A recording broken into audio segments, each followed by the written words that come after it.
ચલો વિદ્યાર્થી મિત્રો બધાને જય સ્વામિનારાયણ। હવે આપણે સ્વાધ્યાયમાં દાખલા બાકી છે તે લઈ લઈએ। તો જો સ્વાધ્યાયમાં દાખલા નંબર 7 નો દાખલો બાકી છે। તો જો દાખલા નંબર 7 સ્વાધ્યાય દાખલા નંબર 10.7 બરાબર। તો જો બે સ્લિપના પ્રયોગમાં 1 મીટર દૂર રાખેલા પડદા પર એક સલાહની કોણીય પહોળાઈ 0.2 ડિગ્રી મળે છે। તો સ્લિપ રાખેલા પડદો એનું અંતર d બરાબર 1 મીટર ત્યારે કોણીય પહોળાઈ બરાબર 0.2 ડિગ્રી મળે છે। 0.2 ડિગ્રી કોણીય પહોળાઈને થીટા વડે દર્શાવાય। તો વપરાય પ્રકાશની તરંગ લંબાઈ 600 નેનોમીટર છે। તો અહીંયા ઉપયોગમાં લીધેલો જે પ્રકાશ છે એની તરંગ લંબાઈ 600 નેનોમીટર છે। 600 નેનોમીટર। તો આ આખા પ્રયોગિક સાધનને પાણીમાં ડુબાડવામાં આવે તો હવે સલાહકાની પહોળાઈ કેટલી હશે? બરાબર, પાણીનો વક્રીભાવ આપેલો છે, સલાહકાની પહોળાઈ આપણે શોધવાની છે। બરાબર, તો આ સાધનને પાણીમાં ડુબાડી દઈએ તો સલાહકાની કોણીય પહોળાઈ આને θ1 કહીએ, આને θ2 કહીએ, આ આપણે શોધવાની છે। આપણને પાણીનો વક્રીભાવ આપ્યો છે 4/3, તો 1.33 પણ કહેવાય। કેટલા? 1.33। ચલો આપણે કરીએ આપણે ગણતરી। બરાબર, સૌથી પહેલા જોઈ લો બધા દેખાશે ને બધાને બરાબર? હા, તો બરાબર 10.7 બરાબર। ચલો હવે આપણે ગણતરી કરીએ। તો જો સલાહકારની રેખીય પહોળાઈ પહેલા આપણે એકમોમાં તો અહીંયા 6 × 10 નેનો એટલે બરાબર, નેનો એટલે -9, 2 આવે છે એટલે 10 - 7 મીટર લખી શકાય। બરાબર, હવે જો સલાહકાની રેખીય પહોળાઈ x હોય તો બરાબર, આપણે કોણીય પહોળાઈનું સૂત્ર છે, આપણે કોણીય પહોળાઈનું સૂત્ર આ પ્રમાણે જો આ સ્લિટ હોય બરાબર, આ પડદો, આ પડદાનું મધ્ય બિંદુ બરાબર। તો આ ખૂણો આપણે થીટા કહીએ, આ ખૂણાને થીટા કહીએ। આ x આ સ્લિટથી પડદા સુધીનું અંતર એને આપણે કેપિટલ D વડે દર્શાવીએ। બરાબર, તો આપણે x શોધવાના છે, x। તો tan થીટાની વ્યાખ્યા પ્રમાણે tan ખૂણો ખૂબ જ સૂક્ષ્મ હોય ત્યારે tan થીટા રેખીય પહોળાઈ x આપણે જોઈએ છે। તો પહેલા આપણે કોણીય પહોળાઈ theta x upon capital D આવું થાય, અને આ પછી x બરાબર કેટલા મળશે? x બરાબર થીટા ઇન્ટુ d બરાબર। તો અહીંયા આપણે આ રેખીય પહોળાઈ x હોય તો સલાહકાની કોણીય પહોળાઈ સલાહકાની કોણીય પહોળાઈ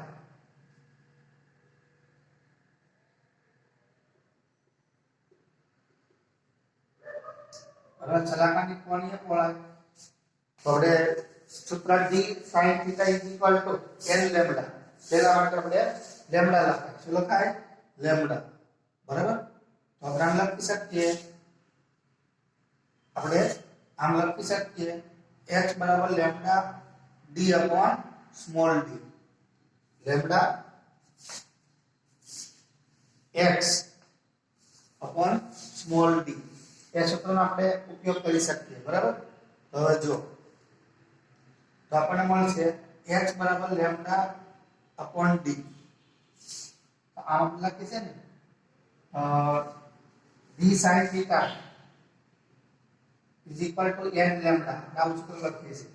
તો આના પરથી બરાબર d into θ, તો θ બરાબર લેમ્બડા upon d આવું લખાય, લેમ્બડા upon d। હવે અહીંયા થીટાની કિંમત મૂકી દો, થીટાની કિંમત બરાબર। તો થીટાની કિંમત મૂકીએ તો હવે આપણને મળશે આ થીટાની જગ્યાએ બરાબર। હવે રેખીય પહોળાઈ આપણને મળી ગઈ થીટા, તો હવે આપણે કોણીય પહોળાઈ મળી, હવે રેખીય પહોળાઈ x θ into d, થીટાની જગ્યાએ કિંમત મૂકો તો lambda capital D upon small d, આવું આપણને સૂત્ર મળ્યું। બરાબર આવું સમીકરણ મળે છે આપણને. હવે આ સમીકરણ ઉપરથી સ્મોલ ડી ને સૂત્રણ કરતા બનાવો. સ્મોલ ડી ને સૂત્રણ કરતા બનાવો. બરાબર પેલા આપણે હવામાં રાખેલ છે સાધનને અને પછી પાણીમાં એટલે કે પ્રવાહીમાં ડુબાડેલ છે. તો બે વખતે આપણે તો કોણીય પહોળાઈનો ઉપયોગ કરીએ લેમ્ડા અપોન બી નો. તો જો ફરીથી આપણે આ લખશું. તો સલાકાની રેખીય પહોળાઈ x હોય. સલાકાની રેખીય પહોળાઈ x હોય તો આના પરથી થીટા બરાબર x અપોન કેપિટલ D. આ સમીકરણ આપણને મળ્યું. હવે આ સમીકરણ પરથી આ સમીકરણ ઉપરથી આપણે લખી શકાય રેખીય બરાબર આ સમીકરણ ઉપરથી x બરાબર lambda capital D upon small d. Lambda capital D upon small d. Theta ની કિંમત મૂકી આપણે બીજું કઈ નહીં. બરાબર આપણે સલાકાની રેખીય પહોળાઈનું સૂત્ર આપણું d sin θ l લેમ્ડા પહેલા સમીકરણ માટે આપણે આવું લખીએ છીએ. બરાબર આ સમીકરણ ઉપરથી બરાબર આ સમીકરણ ઉપરથી અહીંયા આગળ d ની કિંમત મૂકીએ તો આપણને મળશે θ લેમ્ડા અપોન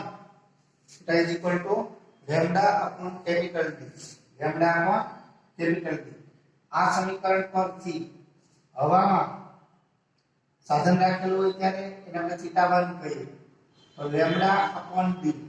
બરાબર એ વખતે વપરાય પ્રકાશની તરંગ લંબાઈ લેમ્ડા 1 અપોન d. એ જ રીતે બરાબર પાણીમાં હોય ત્યારે એને આપણે કહીએ θ2 લેમ્ડા 2 અપોન કેપિટલ D. બેનો ગુણોત્તર લઈ લો. બંનેનો ગુણોત્તર બરાબર તો બંનેનો ગુણોત્તર લઈશું. બંનેનો ગુણોત્તર લઈએ તો આપણને સૂત્ર મળશે આવી જ રીતે આ સમીકરણ પરથી અને આની જગ્યાએ તમે આમ પણ લખી શકો છો lambda upon capital lambda upon d હતું લેમ્ડા અપોન d. બરાબર તો θ1 lambda upon small d. Small d છે લેમ્ડા અપોન સ્મોલ d. બરાબર તો આના પછી આના પરથી θ1 લેમ્ડા 1 અપોન d. તો આના પરથી આપણને મળે d લેમ્ડા 1 ઇન્ટુ θ1. એ જે પ્રવાહીમાં હોય ત્યાં θ2 લેમ્ડા 2 અપોન d. તો આપણને મળશે d આ d ને સૂત્ર કરતા બનાવો. d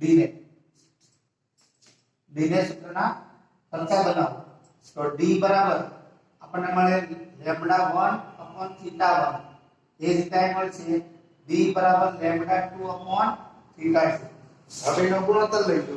બંનેનો ગુણોત્તર લઈએ અથવા તો ગુણોત્તર ના લેવો હોય આને કયો પરિણામ નંબર 1 આને કયો પરિણામ નંબર 2. હવે એનો ગુણોત્તર લઈએ બરાબર અથવા તો આ બે અંતર કેવા છે સર પરિણામ 1 અને 2 સમાન છે. આપણે લખીએ કે પરિણામ 1 અને 2 પરથી પરિણામ 1 અને 2 પરથી આપણને મળશે lambda 1 upon θ1 is equal to lambda 2 upon θ2. આના પરથી બરાબર θ1 અપોન θ2 θ1 અપોન તમે ત્યાં θ2 અપોન θ1 લખો અથવા તો θ1 અપોન θ2 તો જે આપણને અનુકૂળ θ2 શોધવાના છે. બરાબર તો આને સૂત્ર કરતા બનાવીએ તો આ ગુણાકારમાં જશે ને ભાગાકારમાં. અને આ પછી મળશે આપણને θ2 ને સૂત્ર કરતા બનાવીએ બરાબર તો લેમ્ડા 1 ભાગાકારમાં જશે લેમ્ડા 2 અપોન લેમ્ડા 1 ગુણ્યા θ1. હવે ચલો આને કયો પરિણામ નંબર 3. પણ આપણને પર એક જ તરંગ લંબાઈ આપી છે બીજી તરંગ લંબાઈ આપેલી નથી. તો આપણે લેમ્ડા 1 ને લેમ્ડા 2 નો આપણે ગુણોત્તર મેળવીએ. લેમ્ડા 1 ને લેમ્ડા 2 નો ગુણોત્તર મેળવીએ અને એના ઉપરથી આપણે ગણતરી કરી શકીએ. બરાબર તો ચલો શૂન્યાવકાશમાં પ્રકાશની ઝડપ વક્તિભવનાંકનું સૂત્ર છે વિપેક્ષ વક્તિભવનાંક n બરાબર c upon v.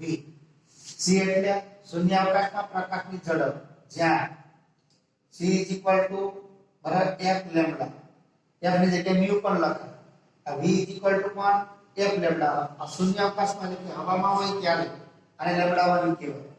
v f lambda 2 પ્રવાહીમાં પ્રકાશનું કિરણ હવામાં હોય તેમાંથી આપણે સાધનને પ્રવાહીમાં મૂકીએ તો આવૃત્તિ પ્રકાશની બદલાશે નહીં, પણ તરંગ લંબાઈ બદલાશે. તો આ હકીકતનો ઉપયોગ અહીં આપણે કરીએ તો સીધી જગ્યાએ શું લખાય? આના ઉપરથી આ સમીકરણ છે એનો આપણે ઉપયોગ કરીએ તો જો માટે n બરાબર શું થશે? ઉપર f લેમ્ડા 1 છેદમાં f લેમ્ડા 2 f કેન્સલ થશે તો લેમ્ડા 1 અપન લેમ્ડા 2. આપણે ઉપરનું જે સમીકરણ છે એમાં લેમ્ડા 2 અપન લેમ્ડા 1 છે તો આની જગ્યાએ આપણે શું લખીએ કે 1 અપન n. બરાબર? તો આ હકીકતનો આપણે ઉપયોગ કરીએ તો આપણને મળશે θ2 lambda 1 upon lambda 2 lambda 1 upon lambda 2. બરાબર? આના પરથી મળશે θ2 બરાબર 1 upon n ગુણ્યા θ1. ચલો 1 upon n એટલે 1/4 તૃતીયાંશ એટલે છેદનો છેદ ઉપર જશે અને આ તો આપણને 0.2 ડિગ્રી આપેલું છે. આના પરથી લખી શકાય 0.2 ડિગ્રી ગુણ્યા 3 ઉપર જશે અને 4 ભાગાકારમાં. બરાબર?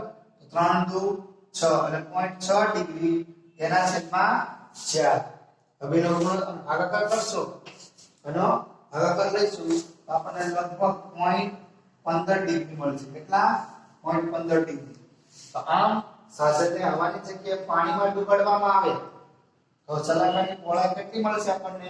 0.15 ડિગ્રી. કેટલી? 0.15 ડિગ્રી. બરાબર? હવે રેખીય પહોળાઈ x હોય તો θ બરાબર x upon કેપિટલ D છે. અને આ પરથી x બરાબર આપણે લખી શકીએ lambda capital D upon small d. અને આ પરથી θ1 બરાબર? આ આપણે જે મળ્યું. ચલો હવે આપણે સ્વાધ્યાયમાં દાખલા નંબર બરાબર 8 નો જોઈએ. 8મો દાખલો 7મો દાખલો છે. દાખલા નંબર 8. હવામાંથી કાચમાં જતા પ્રકાશ માટે બ્રુસ્ટર કોણ કેટલો હોય? વક્રી ગુણાંક આપણને આપેલો છે. વક્રી ગુણાંક આપેલો છે. બરાબર? 1.5. બ્રુસ્ટર કોણ આપણે શોધવાનો છે. શું? બ્રુસ્ટર કોણ. તો જોઈએ ચલો.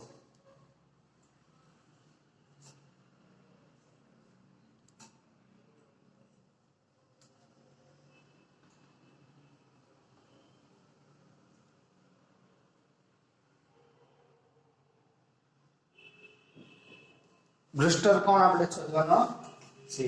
તો જોઈએ દાખલા નંબર 10.8 સ્વાધ્યાયમાં 10.8. તો જો હવામાંથી કાચમાં જતા પ્રકાશ માટે બ્રુસ્ટર કોણ એટલે કે IB આપણે શોધવાનો છે. આ વક્રી ગુણાંક આપણને આપેલો છે n બરાબર 1.5. બરાબર? તો બ્રુસ્ટરના નિયમનો ઉપયોગ કરીએ તો જો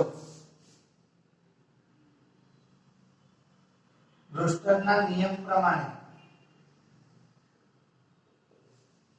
બરાબર બ્રુસ્ટર કોણ કેટલો હોય તો tan બીટા બરાબર બ્રુસ્ટર કોણના ટેન્જેન્ટનું મૂલ્ય કે તે માધ્યમના નિરપેક્ષ વક્રી ભવનાંક તે માધ્યમના વક્રી ભવનાંક કેટલું હોય તો આના પરથી આપણે લખી શકીએ tan IB is equal to 1.5. આ તો આપણે આગળ ભણી ગયા છીએ. આગળ આવે તો આપણે આ ટાઈપનો આપણે ગણેલું હતું. બરાબર?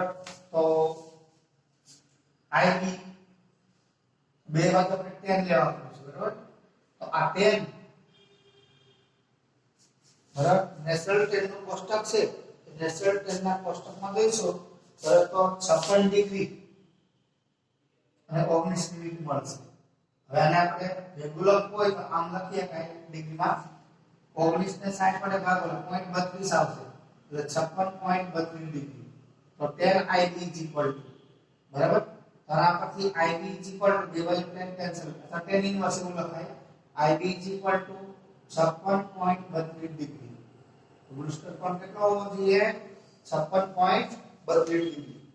ચલો આવી રીતે દાખલા નંબર સ્વાધ્યાયમાં 10.9. તો જો એક સમતલ પરાવર્તક સપાટી પર 5000 ઇલેક્ટ્રોન તરંગ લંબાઈનો પ્રકાશ આપત થાય છે.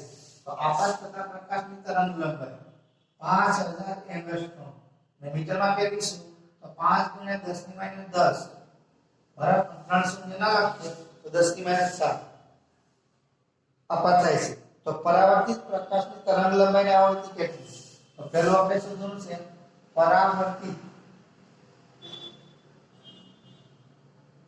પ્રકાશ માટે એક તરંગ લંબાઈ અને આવૃત્તિ બરાબર પછી આગળ જો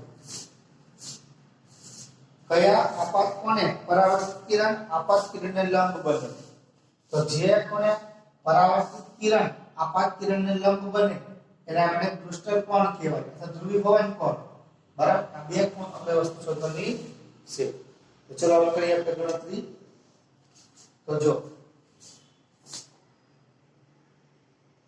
પરાવર્તિત કિરણ એ આપાત કિરણના સમતલમાં આપાત કિરણ જે હોય એ જ સમતલમાં ગતિ કરતું હોય પરાવર્તિત કિરણ આપાત કિરણના સમતલમાં જ ગતિ કરે છે માટે તેની આવૃત્તિ કે તરંગ લંબાઈ બદલાશે નહીં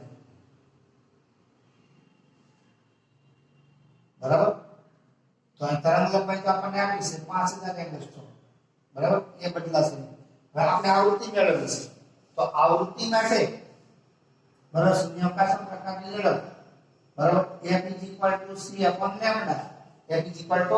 c/λ c એટલે 3 × 10⁸ એના છેદમાં 5 × 10⁻7 થાય 0.6 × 10⁻15 બરાબર 7 × 6 ને 15 બરાબર તો ચલો આને આપણે આમ લખી દઈએ 6 × 10⁻14 હર્ટ્ઝ પરાવર્તિત પ્રકાશ છે એટલે તરંગ લંબાઈ 5000 એંગસ્ટ્રોમ અને આવૃત્તિ 6 × 10⁻14 હર્ટ્ઝ જેટલી થાય બરાબર તો એક જવાબ મળ્યો હવે બીજા જવાબ માટે આપણે જ્યારે આપાત કોણ I કે વક્રીભૂત કોણ R જેટલો થાય બીજા પ્રશ્નનો જવાબમાં જુઓ હવે જ્યારે આપાત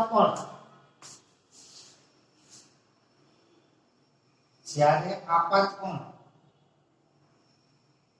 IB બરાબર એ વક્રીભૂત કોણ જેટલો થાય બરાબર આપાત કોણ IB જેટલો થાય IB એટલે પૃષ્ઠ કોણ આપાત બરાબર આપાત કોણ I અને વક્રીભૂત કોણ R પરાવર્તિત કિરણ સંપૂર્ણ લંબ બને છે ત્યારે બીજો આપણે પહેલા કામના આપણને ખબર છે ધ્રુવીભવન કોણ જેટલા ખૂણે પ્રકાશનું કિરણ આપાત થાય ત્યારે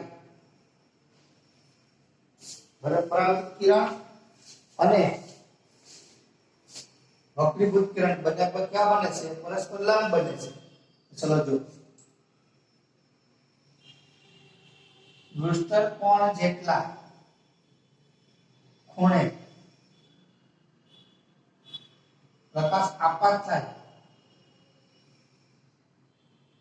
ત્યારે પરાવર્તિત કિરણ અને વક્રીભૂત કિરણ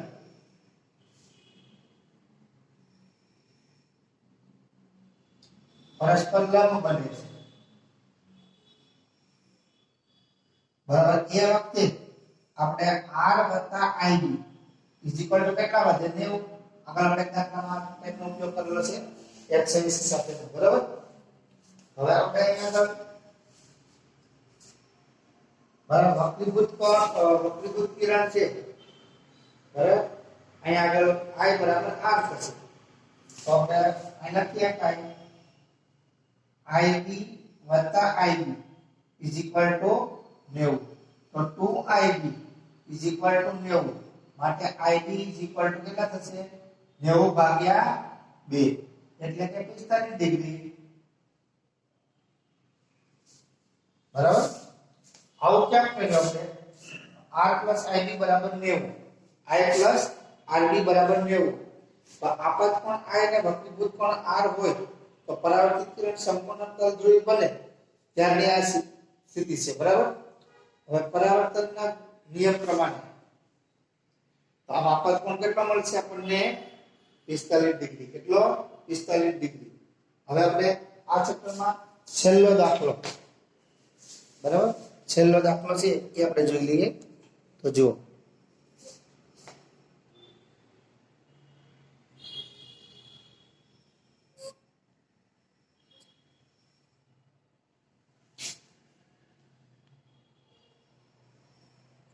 तो दाखला नंबर 10 માં દાખલો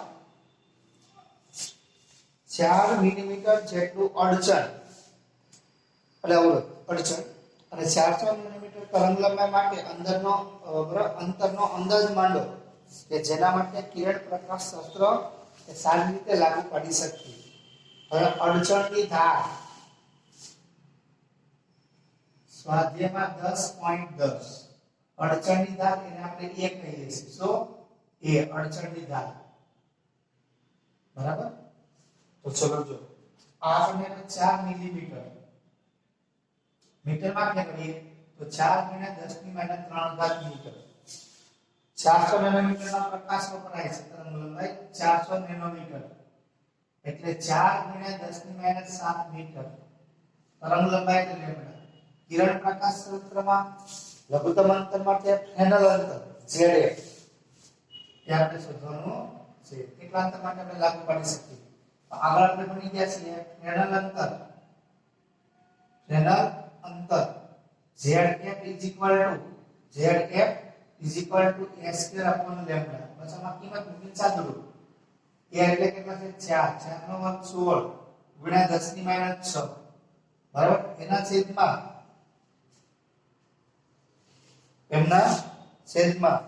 આ 4 × 10⁻7 તો 4 × 16 એટલે આપણને મળશે 4 × 10⁻1 ઉપર જાય છે એટલે 40 મીટર એટલે મળે 40 મીટર સુધી આપણે કિરણ પ્રકાશ શાસ્ત્ર લાગુ પાડી શકીએ તો આ થઈ ગયું આપણે એમના વિશે સમજવું હવે એક આપણે વચ્ચે પ્રશ્ન બાકી હતો કે આપણે લઈ લઈએ જો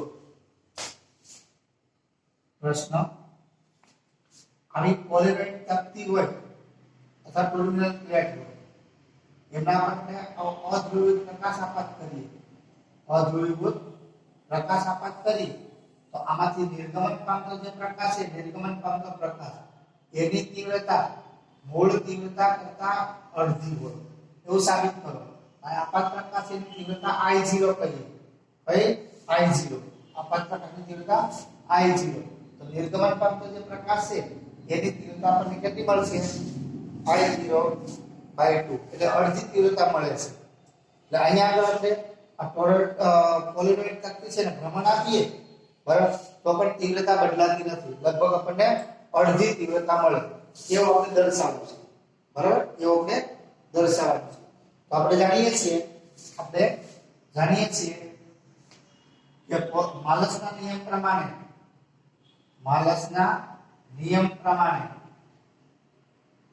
નિર્ગમન પામતા પ્રકાશની તીવ્રતા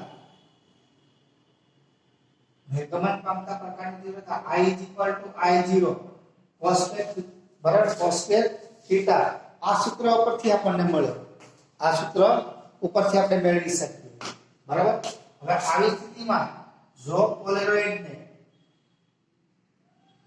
પોલેરોઇડને થીટા બરાબર 0 થી થીટા બરાબર 2π નું ભ્રમણ આપવામાં આવે ભ્રમણ આપતા મળતી સરેરાશ તીવ્રતા આપણે આ સૂત્ર પ્રમાણે આપી શકીએ તો આપણે જો 11મા ધોરણમાં આપણે એસી પ્રવાહના સૂત્રમાં બરાબર એસી પ્રવાહના સૂત્રમાં એસી ના બરાબર સરેરાશ પ્રવાહ માપવો હોય તો સરેરાશ પ્રવાહ માપવા માટે આપણે આ સૂત્ર હતું ત્યાં સરેરાશ પ્રવાહ આપણે એક આવર્તકાળના સમયગાળા માટે માપતા હતા તો 1/t ઇન્ટિગ્રેશન 0 થી t આવો આપણે લખતા હતા બરાબર તો સરેરાશ પ્રવાહ માટે આવો આપણે કરતા હતા તો અહીંયા આગળ આપણે બરાબર સીમાઓ છે 0 થીટા બરાબર કે સમય t બરાબર 0 થી આવર્તકાળ t જેટલો સમય હતો આ આપણે કોણીય સ્થાનાંતર છે એના સ્વરૂપમાં, એટલે આપણે આમ લખી શકીએ, બરાબર?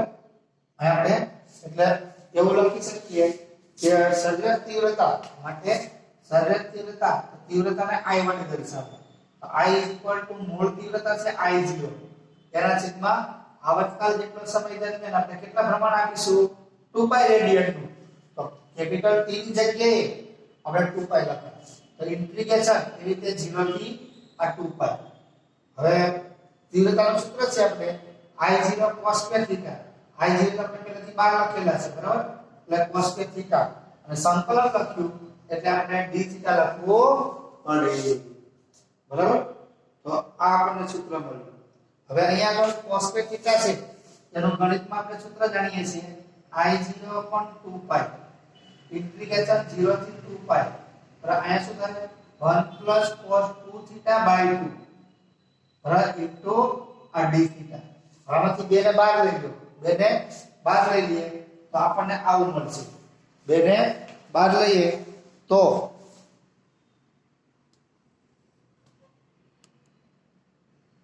ચલો જો આ 2 ને બહાર લઈ લો તો 2 2 4. તો I0 ના છેદમાં 4π આ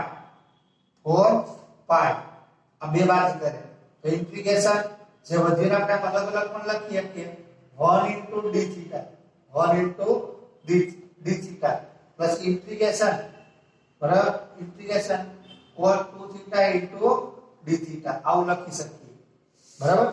હવે આ હકીકતનો ઉપયોગ આપણે આગળ કરીએ તો આપણને સરેરાશ તીવ્રતા મળશે. સરેરાશ તીવ્રતા તો જો